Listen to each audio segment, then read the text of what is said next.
Mike McGarry of the Press of Atlantic City. Morning, Mike. Hey, Sully, how are you?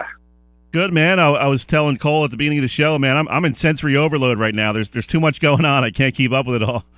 Well, it certainly is sort of the peak of the fall season. You know, all the sports sort of, coming together here. And like you said, there is a lot going on, especially on the weekends here. Tell us your thoughts about next Friday real quick before we recap last night. 5-0 St. Augustine going into 5-0 Holy Spirit, man. That's a game everybody's going to want to be at it if they can make it, and what a great matchup here in the middle of October. Well, it's obviously a big game between two teams that have kind of established themselves as the top in South Jersey this season, and it's a game of a lot of intrigue, of course, with Holy Spirit, Holy Spirit graduates Mark Reardon, the head coach of St. Augustine, Charlie Roman, assistant at St. Augustine, was a head coach at Holy Spirit, led Spirit to state championships. So with them going back to Holy Spirit, there's intrigue there. You've got great players all over the place. Reggie Jean Charles at running back scored 6 touchdowns last night against Pleasantville. Kyle Dobbins at running back for St. Augustine picked up an offer from Northwestern University this week. So you've got great players all over the place. You've got everything. You've got all the makings of what should be a great football game. You've got great coaches on both sides. You've got great players, and you've got a rivalry, a natural rivalry between the schools. Although, lately that rivalry's been more about basketball and baseball than it has been football. The teams really haven't played that much on the football field. So, it'll definitely be a great game next Friday night. I'm sure there'll be a big crowd in Upseeking to watch, St. Augustine playing Holy Spirit.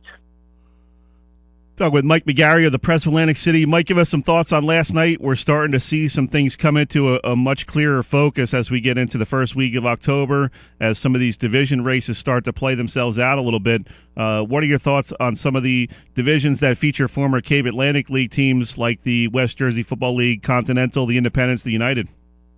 Well, I think when you look at those three divisions right there, you see St. Augustine in first place in the Continental, and Vineland right there. Vineland was off last week, but Vineland has Clearview next week, which is a non-division game, and I think they play St. Augustine in November. So you're kind of looking at that matchup between St. Augustine and Vineland to sort of determine that division. I think last night you see some clarity in the Independence division with St. Joe beating Oakcrest 26-6. So now you've got St. Joe and Cedar Creek in 2 weeks in the game that'll probably decide that division. And I think in the United division, I think you've got Holy Spirit establishing itself as clearly the team to beat in that division. So those look to be the three favorites, or the three teams that sort of control their own destiny right now. The thing that kind of also stands out about last night is I think teams putting themselves in position for possible playoff runs. I think Absegami with a big win over Ocean City last night to get a big game from running back of Freak Andy. I think he ran for 252 yards. They're 3-2 and in position right now to qualify for the playoffs. And Middle Township with a nice win over Triton last night. I think Matt Harris throws 2 touchdown passes in that game.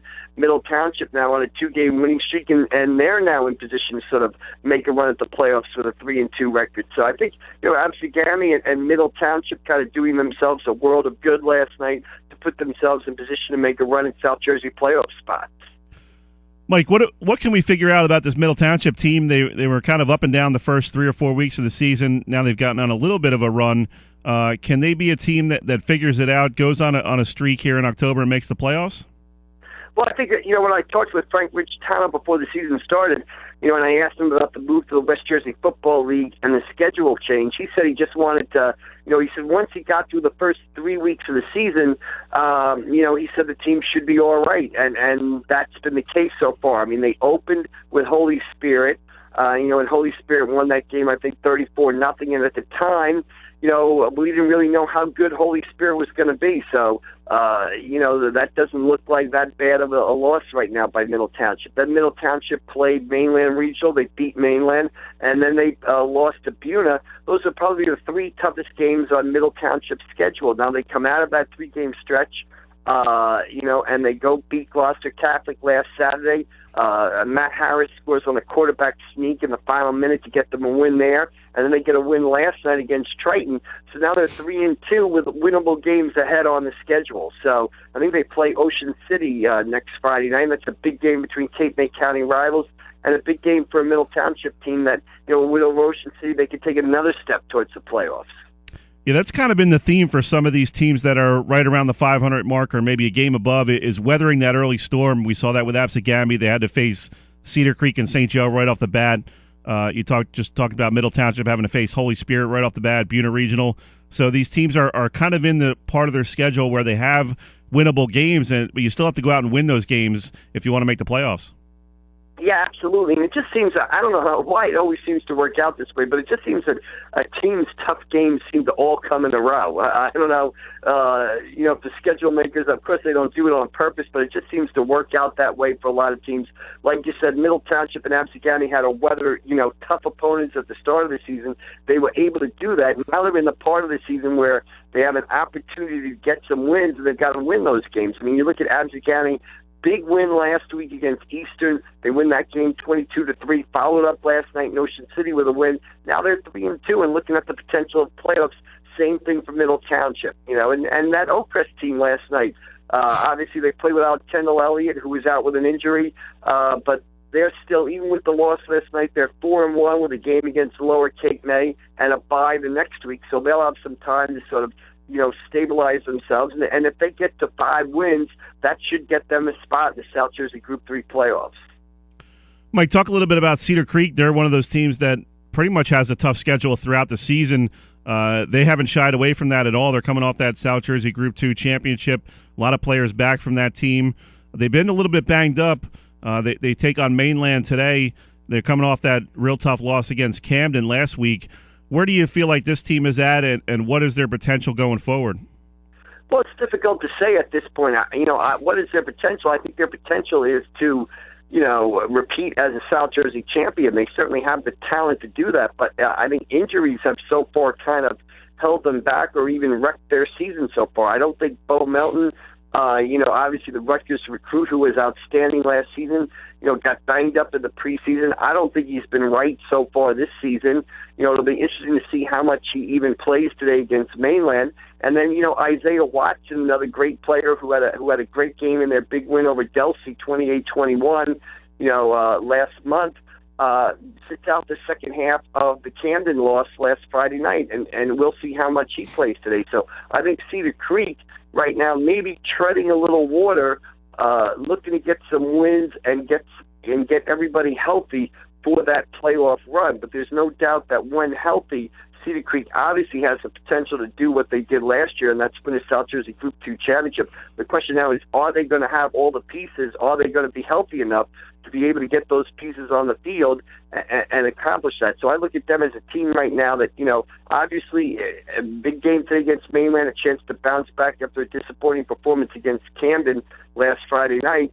But, at the same time, I think they're looking to tread water a little bit and get everybody healthy for the postseason. One guy who's really interesting on that team is quarterback Jesse Mills. He's always kind of been known as a game manager because they've had so much talent around him. But you don't get to be a 5,000-yard passer by just being a game manager. So he's kind of – his career has gone a little bit under the radar, I think. And, you look at the numbers he's put up, 5,000 yards in high school, that's nothing to sneeze at. Not at all, and I think only 16 players in South Jersey history have done it. Like you said, 4-year starter, heady player, and this year doing even more for the team, providing some more leadership for the team with those other players out and injured. And there's a kid who's kind of grown into that role as quarterback. Like you said, threw some really great passes, to Isaiah Watson, a couple of big touchdown passes in the game I saw against Delsey. And like you said, 5,000 career yards and passing is one of those magic numbers in high school sports, like 1,000 points in basketball, 1,000 yards rushing in the season. So Jesse Mills are obviously stepping forward as one of the top quarterbacks in South Jersey this season. Talking with Mike McGarry of the Press of Atlantic City. Mike, before we let you go, give us a team out there you kind of have your eye on that could make a real nice run here in October and become maybe a potential surprise in the playoffs. There's a team, I'll give you a team that could make a run, really, and it's another team that's overcome a tough start and got a big win last night over Jackson Liberty, and that's the Southern Regional Rams up in Ocean County. A South Jersey Group 5 team. I think there's some openings in South Jersey Group 5. I don't think the group is as strong as it's been in the past. And Southern started off the season with 3 straight losses, but they bounced back with wins over Toms River East and now Jackson Memorial. Big win last night. They're 2-3 with some winnable games on the schedule. If they were to get to 5-3, that's a team that could get in the playoffs. They've got some talented players.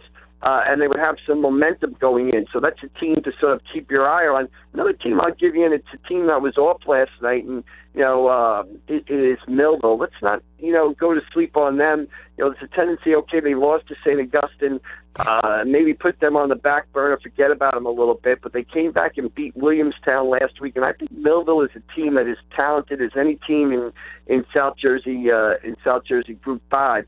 With Clayton Scott at running back, Zach Douglas at linebacker. So that's another team that, even though they lost to St. Augustine, let's not shove them to the back burner there. Let's keep Millville front and center and realize just how talented the Thunderbolts are. Good stuff, Mike. Always appreciate it. We're up against the break. Got to let you go, but enjoy the rest of your weekend, buddy. All right. Thanks a lot, Sully. Anytime. All right. Thanks, man. That's Mike McGarry of the Press of Atlantic City.